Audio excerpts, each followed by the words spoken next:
Hello, and thanks for tuning into this week's episode of The Mold Show. And today we're going to be focusing on something that is going to be definitely of value to anyone who is experiencing mold or biotoxin illness, and that is what is the future of healthcare. Now, I'm an environmental microbiologist, but I also consult at the National Institute of Integrative Medicine, and I am always on the lookout for where the future of healthcare and medicine is going, because I can certainly bring this to the attention of my clients, and hopefully they will have better clinical outcomes when they see their preferred healthcare practitioner. But how have I gotten this insight? Well, I have been participating for the last couple of weeks in a range of different integrative health, integrative medicine, functional medicine, environmental health, and wellness clubs and groups on a new social media app called Clubhouse. Now, many of you might have heard about this. In fact, it is valued at $1 billion. It is an audio-only app. It's very different to Facebook and Instagram.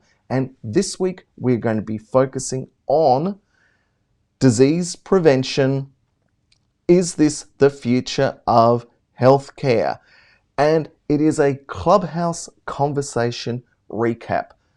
So what do I mean by that? Well, to give you a bit of an understanding about what the Clubhouse app is all about, as I said, it's an audio-only app.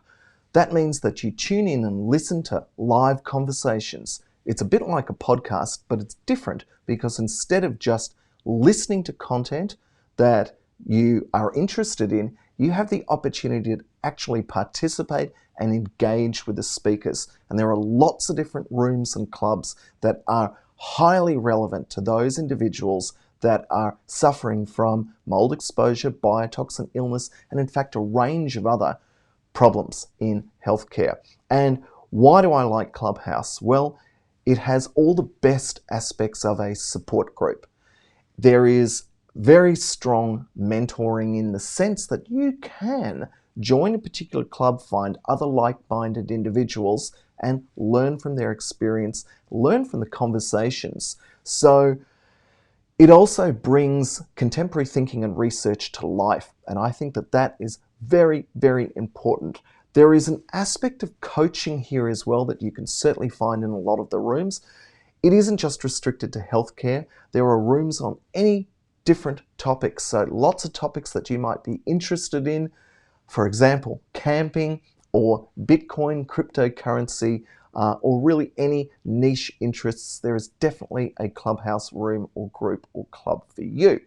But why I wanted to focus today on the future of healthcare, because that affects you and I. And as we age and move through the journey of life, it's particularly important to work out what we can proactively do to optimize our own health and well-being. And so I wanted to bring you some of the key takeaways that I've learned about integrative health and preventative medicine in the last week or so. And the overwhelming theme that keeps cropping up again and again is that genetic testing is necessary, and that genetic testing is extremely valuable because we need to understand the role that genes play in order to live a healthy lifestyle.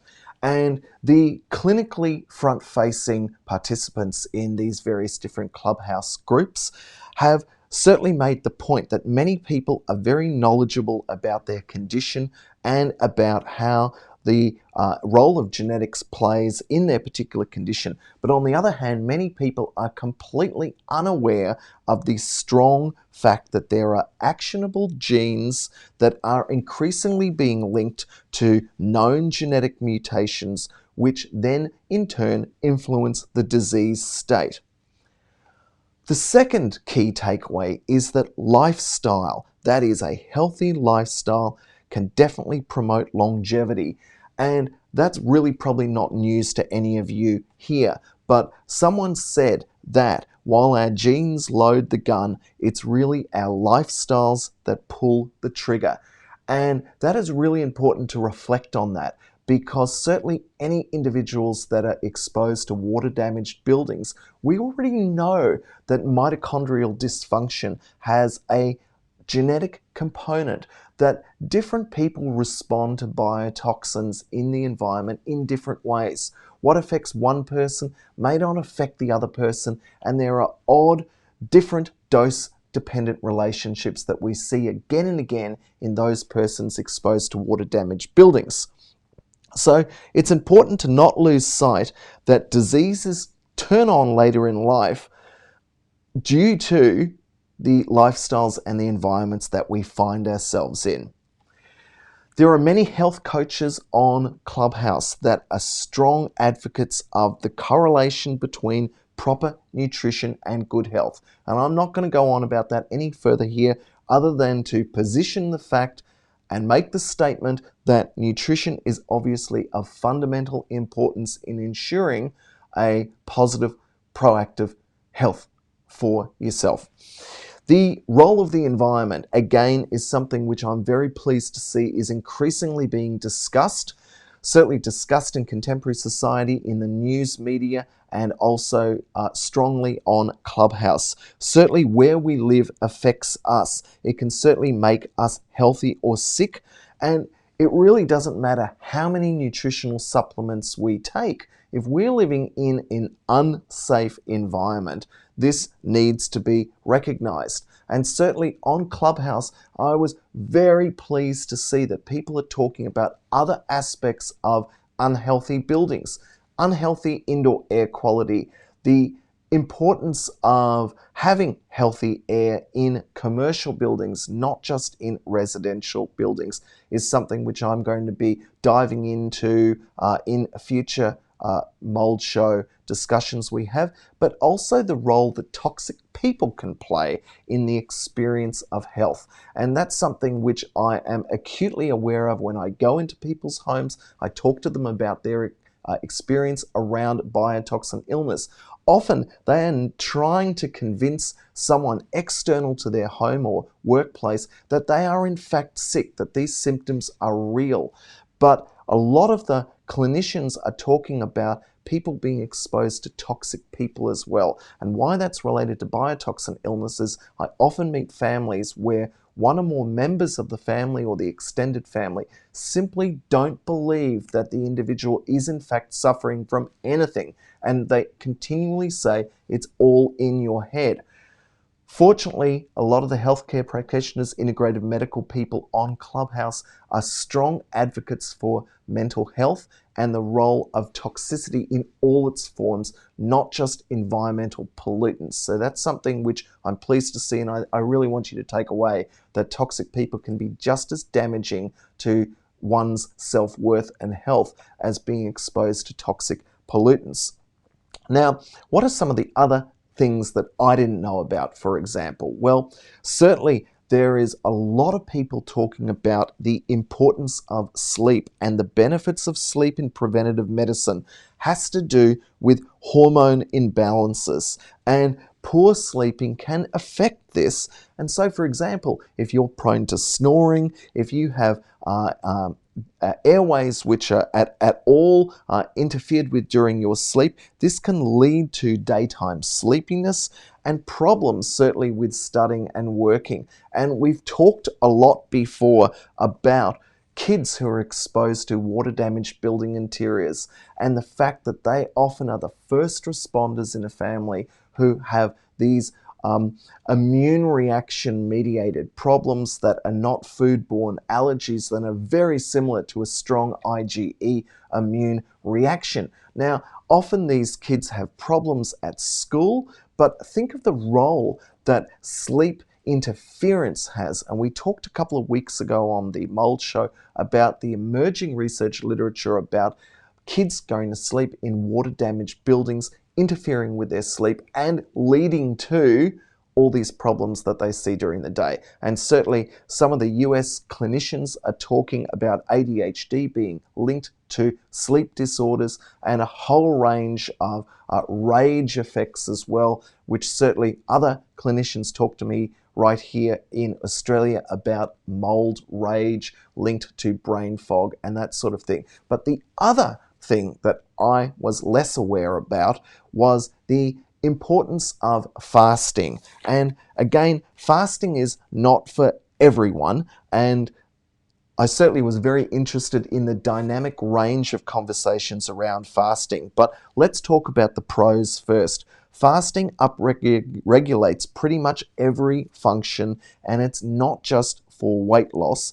It can promote longevity, hormone optimization, and even gut rebalancing. So that has to be a good thing. But variation is the key here when it comes to fasting if you don't want unwanted outcomes. So always consult with your primary healthcare practitioner if you are about to embark on a fasting protocol.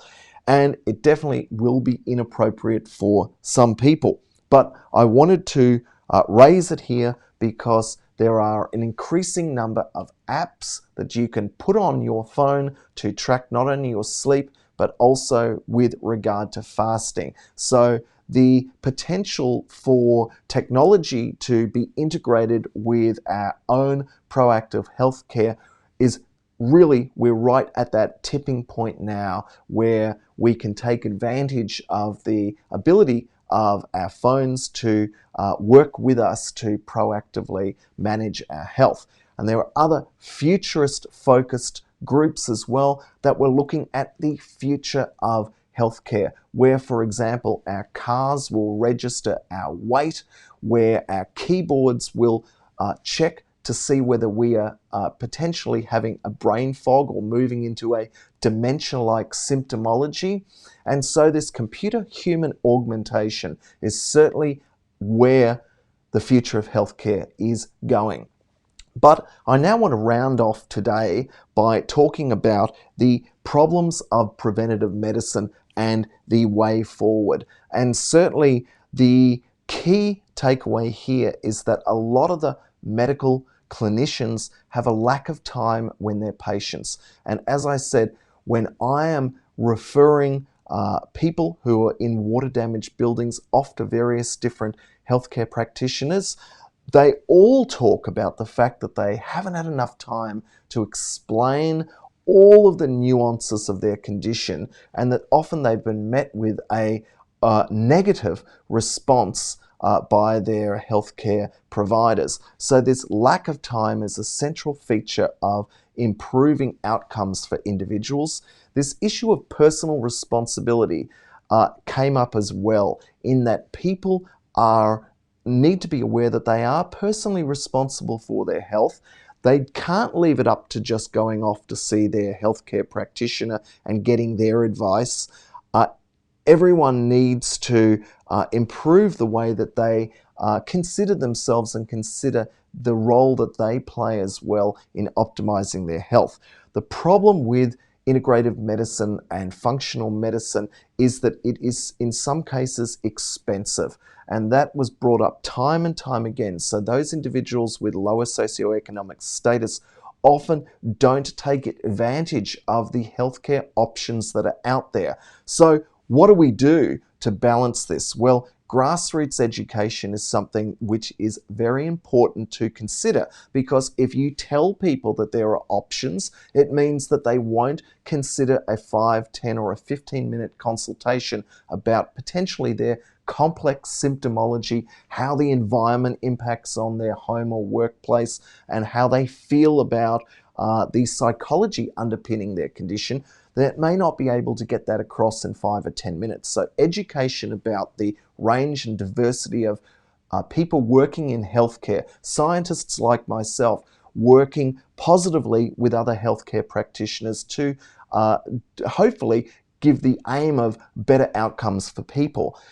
The issue is that healthy food can't be underestimated. There is a definite push towards improved and increasing genetic counselling and testing, and this role of healthy collaboration cannot be underestimated. There are a lot of healthcare models in the United States and elsewhere that are focusing on people seeing a range of experts in order to optimize their healthcare. And as a scientist, that is the model that science follows, and I think that healthcare and medicine is certainly taking advantage of this. This social media app, Clubhouse, I think is really fantastic. It's certainly a flavor of the moment, and like anything, it has echo chamber-like problems. So be aware of that. Also, there is only moderation based on bios. That is essentially like a CV. So you need to be mindful of the fact that any advice or conversations that you're hearing or participating in, it is opinion-based information. So again, you have to make up your own mind, but it is still valuable.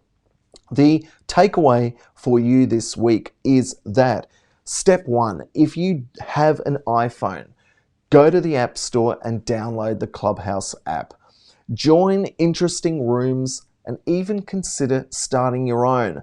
I've had people reach out to me about Lyme disease, about other areas of symptoms related to water damaged buildings.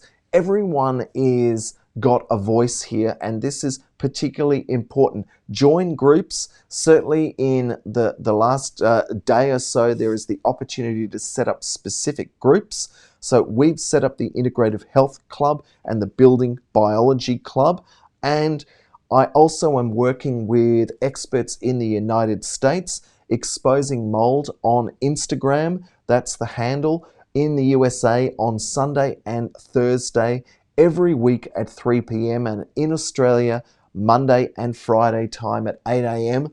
Join us for weekly discussions on water damage and biotoxin illness. How do you find it? How do you identify it? What does the research literature say? What are some of the treatments and best practice solutions? Hear from healthcare practitioners, people who have actually gone the whole gamut of the journey through mold and water damage, insurers, property managers, mold remediators. Really, anyone who impacts on this space will be talking about it. So consider this as almost a live conversational podcast where get on the app, talk to us, engage with us, and find out some timely information to hopefully make your life healthier and happier. My name's Dr. Cameron Jones. I'll see you next week for The Mold Show. Bye for now.